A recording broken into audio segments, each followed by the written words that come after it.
Bom dia, meu nome é Maria Clara Périco Pérez e, com orientação da professora doutora Elaine Rena, vou realizar uma apresentação sobre o projeto intitulado Transtorno de déficit de atenção e hiperatividade em pacientes adultos dos ambulatórios de psiquiatria do Conjunto Hospitalar de Sorocaba. Seria TDAH subdiagnosticado? Primeiramente, vale ressaltar que o transtorno de déficit de atenção e hiperatividade, ou TDAH, é um transtorno neurobiológico que atinge atualmente mais de 2 milhões de brasileiros. O TDAH é caracterizado pela tríade sintomática, representada pela desatenção, hiperatividade e impulsividade. Geralmente, esses sintomas podem persistir despercebidos em adultos, o que consequentemente leva a um subdiagnóstico que impacta diversas áreas da vida, desde familiar até do trabalho, que podem ser agravadas com a coexistência de outros transtornos psiquiátricos. Portanto, considerando as características presentes, foi feito um rastreamento de casos de TDAH em pacientes ambulatórios de psiquiatria do Conjunto Hospitalar de Sorocaba, CHS, com o principal objetivo de avaliar o possível diagnóstico e prevalência, além de seus efeitos sobre a funcionalidade dos pacientes. A fim de atingir tal objetivo, tratou-se de um estudo descritivo, quantitativo e transversal, onde a pesquisa foi feita com dados coletados nos ambulatórios de psiquiatria do CHS, da FCMS PUC São Paulo, com pacientes que concordaram em participar do estudo.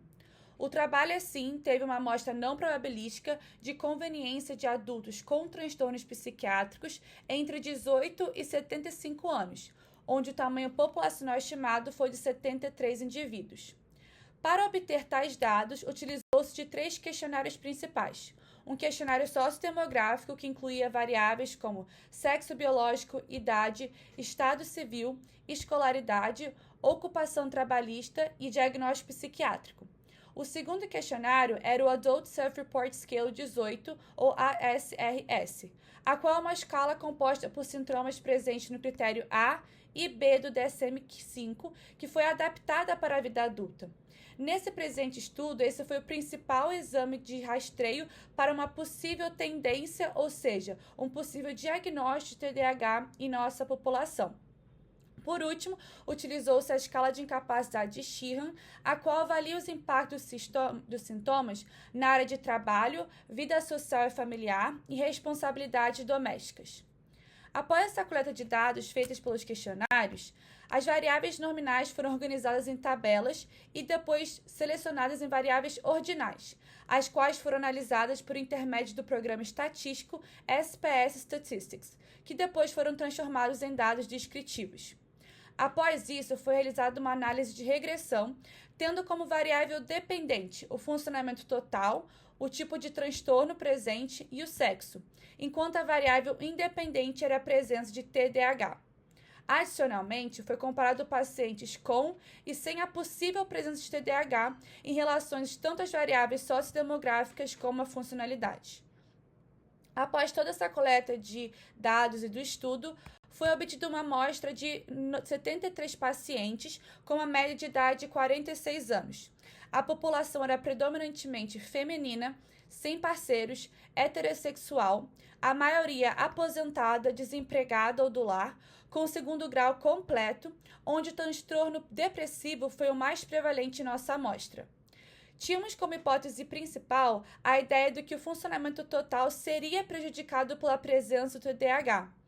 No entanto, tal hipótese foi rejeitada, como foi visto na figura 3, pois não houve uma diferença significativa entre pacientes com e sem TDAH no funcionamento total, visto também pela figura 2 com P de 0,419.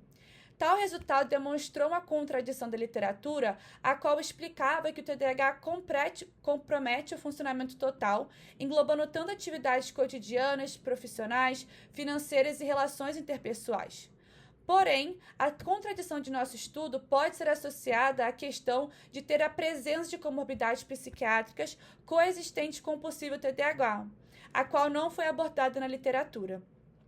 Ademais, comparando os dois grupos, a única diferença observada foi a na idade, sendo a amostra com TDAH mais jovem.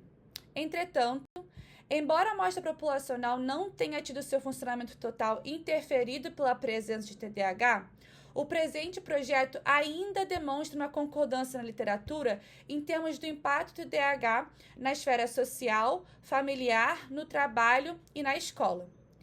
Em termos de trabalho e escola, esse foi associado a um pior funcionamento quando teve a presença do TDAH, sendo um P igual a 0,05. Isso concorda com a literatura, a qual explica que o adulto com TDAH subdiagnosticado apresenta um menor grau de escolaridade, menor probabilidade de terem graduação ou pós-graduação e um menor nível de desemprego. O que as consequências podem ser vistas em nosso estudo, visto que a maioria dos estudantes apresentavam um segundo e primeiro grau completo, sendo 47,9% e 32,9%, respectivamente. No que tange à vida social, o TDAH foi associado a um significantemente pior desempenho social, com um P menor de 0,001, ou seja, extremamente significante. De acordo com a literatura, o TDAH prejudica na manutenção de relacionamentos, desencadeando maior número de conflitos, relações estáveis com familiares ou amigos e parceiros, o que também acaba impactando a vida familiar, que também foi associada com pior funcionamento, com um P igual de 0,01. Consequentemente, isso acaba gerando uma maior predisposição de infelicidade da vida do casal ou da vida solteira em pacientes com TDAH. Isso também pode ser evidenciado no nosso estudo, visto pela alta porcentagem de pacientes sem parceiros, como mencionado previamente. Assim, como conclusão, vale ressaltar a importância de que a prevalência e diagnóstico em adultos, especialmente quando associados a comorbidades psiquiátricas, são menos explorados e frequentemente negligenciados. O nosso estudo abordou essa lacuna, examinando a hipótese de que o TDAH comprometeria o funcionamento total dos adultos, mas os resultados do presente estudo não mostraram uma relação significativa entre os dois. No entanto, podemos observar que a presença de TDAH comórbito em nossa amostra esteve, de fato, associada a uma piora em todas as áreas de funcionamento, sendo a vida escolar, laboral, familiar e social. Assim, vista a tamanha importância, sugerimos o rastreio de todos os pacientes com transtorno mental, a fim de melhorar tanto o diagnóstico como o tratamento, para poder, assim, elevar a qualidade de vida de pacientes adultos com TDAH. Segue as referências utilizadas durante a construção e elaboração desse projeto, e muito obrigada!